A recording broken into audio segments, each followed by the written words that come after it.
Well, good morning. Thank you for coming along, a small but select band. I'm grateful for your time. What I'm here to do is to launch a paper that we've done in Alba, which basically makes a case for no more onshore wind, which is why we're saying onshore no more, than the case for ending further onshore wind farm developments. That doesn't mean, of course, that there can't be small-scale developments by individual community councils, or indeed farmers putting up a turbine here or there. But the wind farms that we've seen must cease. The situation nationally and indeed the Highlands I'll elaborate on. We are blessed with enormous wealth in this country. From oil and gas we now have a new bounty of renewables.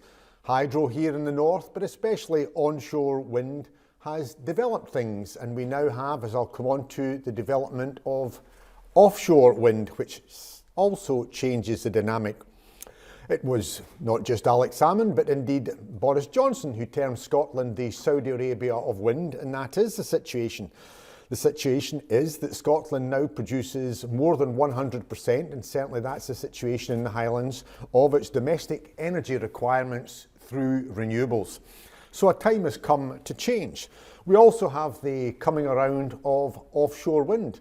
There is one development, Berwick Bank proposed, that on its own is claimed by the developers, SSEN, will provide sufficient energy to power 6 million homes.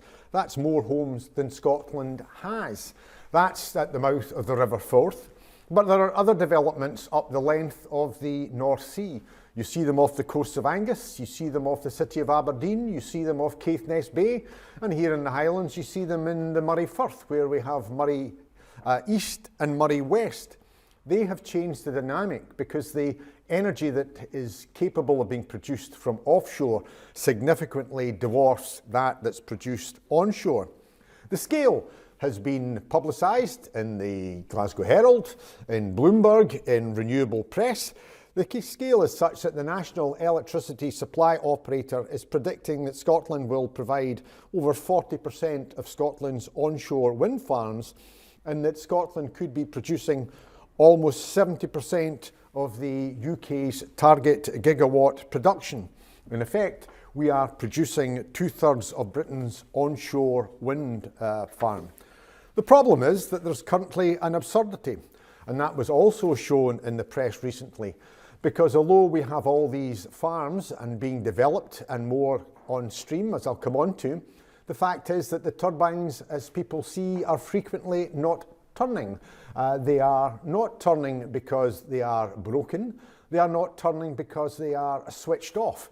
That is what is known as constraint payments. That is when operators are paid not to turn because the grid capacity is such that they cannot take it. Not only is that absurd, but it's actually perverse because the cost to the taxpayer is greater, and the sums received by the developer is greater for not turning their turbine than it is for what they're paid to turn their turbine. Last year, the costs of constraint payments in the UK, as shown in both the Herald and indeed Bloomberg, amounted to 1.7 billion, of which 1.2 billion came from Scotland alone. That is only going to increase because the grid capacity that's being invested in is largely to take energy south. It's not addressing individual wind farms and developments all across Scotland, whether in the southwest or especially here in the Highlands. Battery storage, microgrids, hydrogen production, none of them will be able to address the fact that we have an increasing wind renewable production capacity and a far smaller increase in grid capacity. That means that the current absurdity will simply increase. That is not only money that could be used by public funds, it's money that could be used to actually improve other aspects of renewable technology and to improve the area. But let's look at the situation here in the Highlands, because they are the area where perhaps the most overdevelopment has been taking place, along with that in southwest Scotland. Both areas with largely rural and remote communities, but areas that are now in the danger of being blighted. The last 5 years alone has seen around 400 applications for onshore renewable wind farm projects going from Kingussie in the south to as far north as Wick. That is the onshore applications, and as I said, we also have offshore. That's now, as I say, also topped by the fact that if you look at the Highland Council website, that's very good in pointing out the number of renewable applications. According to that website, 1,300 renewable applications are being made across the region. 1,300 when we already produce more than 100% here in the Highlands. Many, if not most of these applications appear to be speculative. They are being put in not because there's grid capacity in the area, nor indeed because the community wishes it or indeed there's use for it.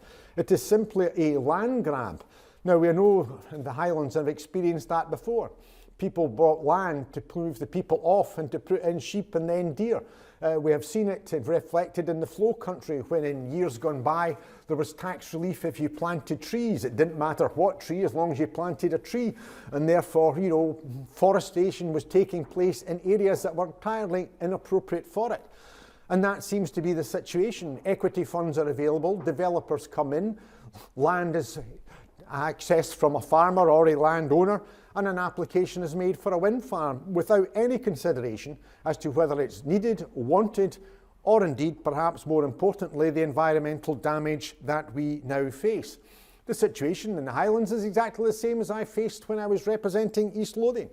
It's not as if it creates employment, because when the contractors come in, much of the labour is either hired in from the rest of the central belt of Scotland or brought up from the north of England.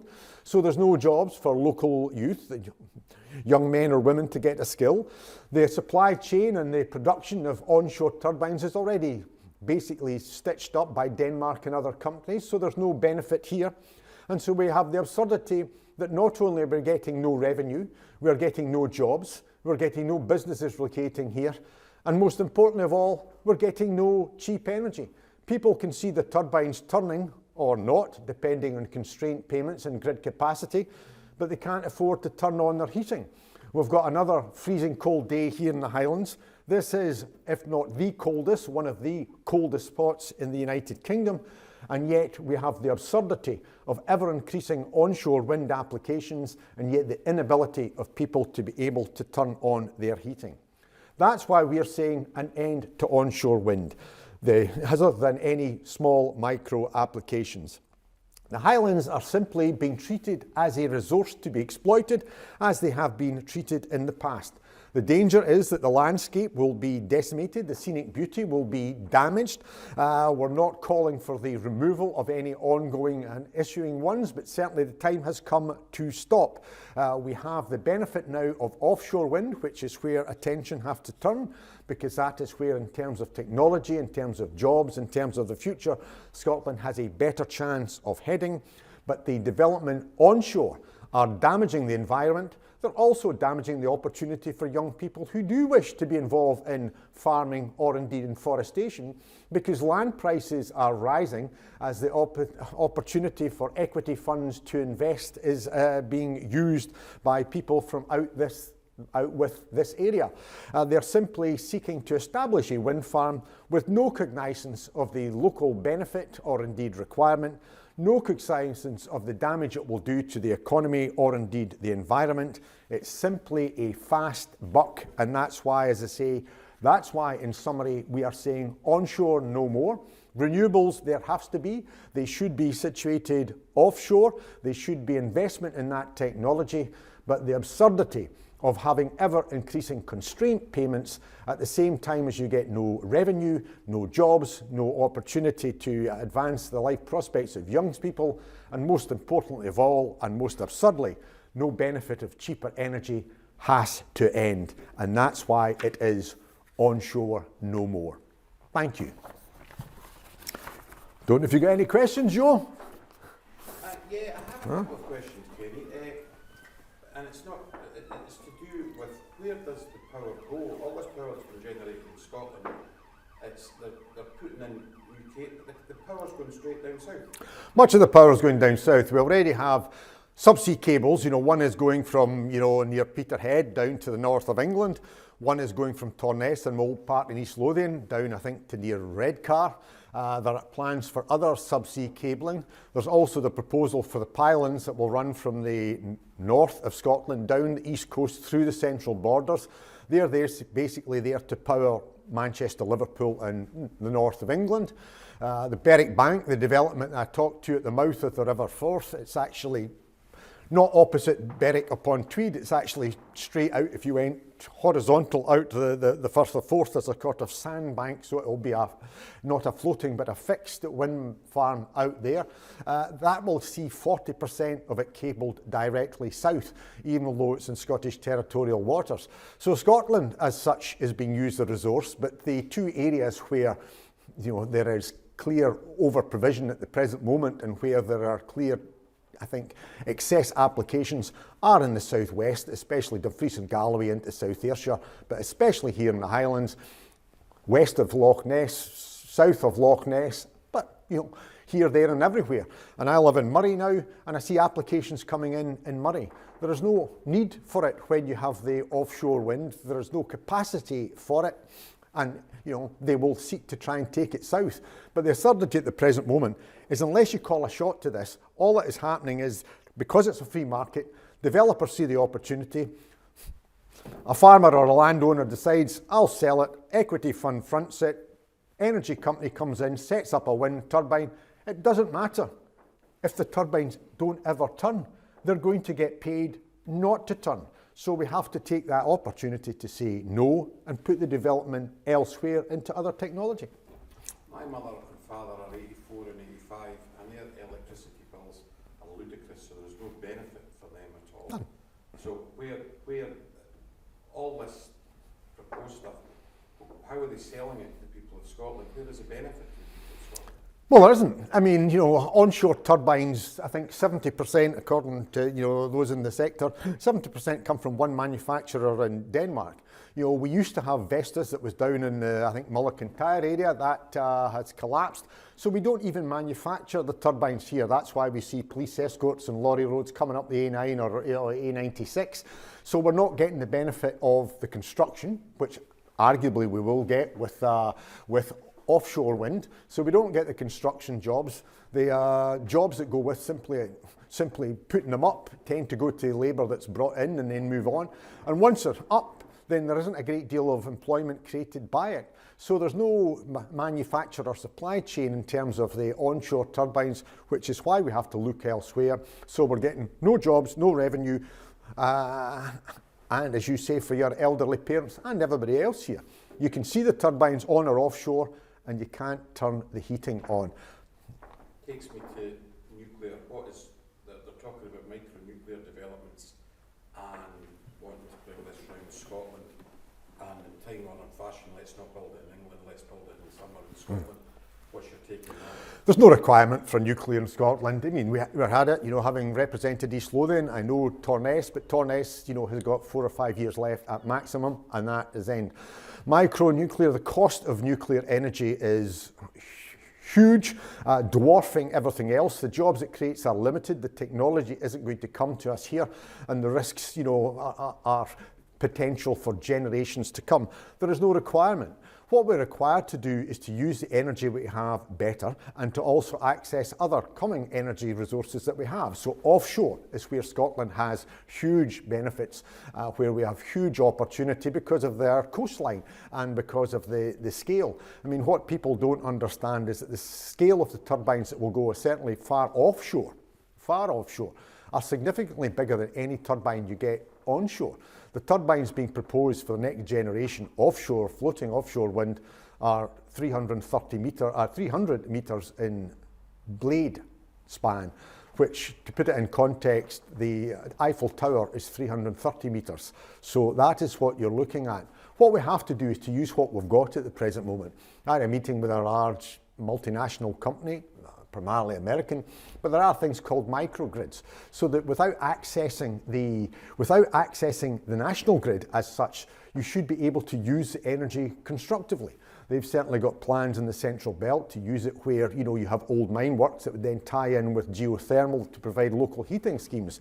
But equally, it should be possible to use microgrids to actually heat entire communities. If you can't get it onto the national grid, then you can at least try and get it provided more locally. You can use that for employment. You know, you can create a business or whatever and have it not through the national grid, but through the microgrid. So there's things that can be done. Hydrogen is something that has to be looked at. So I think nuclear is not where we should be going. The cost is huge. It's not our technology. We already have more than 100%. What we have to do is to use the energy that we already have and are blessed with, use that to get revenue, to get jobs, to get businesses locating here, and primarily to get cheaper energy and power for our people. But there is no reason that businesses shouldn't come and locate here because energy should be cheaper, and we're not saying that. It's Greg Jackson from Octopus Energy that argues for zonal pricing. Our position, that's a separate argument, but our position is, why should we accept pylons in our country to take energy south simply to be a producer and not get any benefit? If there should be no zonal pricing, then there should be no pylons. And finally, what about Scotland's contribution to Sizewell B and C that's gone, I don't know, how many billions over budget, and Scotland is contributing to that and there's no benefit? Hugely. I mean, you know, the manager at Torness that I knew, because they're scaling it down, he moved down to Sizewell B, and indeed the manager that came in that's clearly just ticking it over, his son, who's also entered into the nuclear industry, had moved. That's where they see, you know, that is pouring in millions. I mean, if that amount was being put into supporting new technology in offshore wind, or indeed in hydro or tidal that we stand blessed with in Scotland, then we would be world leaders. You know, we would be leading in the technology as it is in Sizewell B. We're bringing in a lot of it in from China. So the people who will benefit will be the Chinese economy as opposed to ourselves. Thanks, Dave.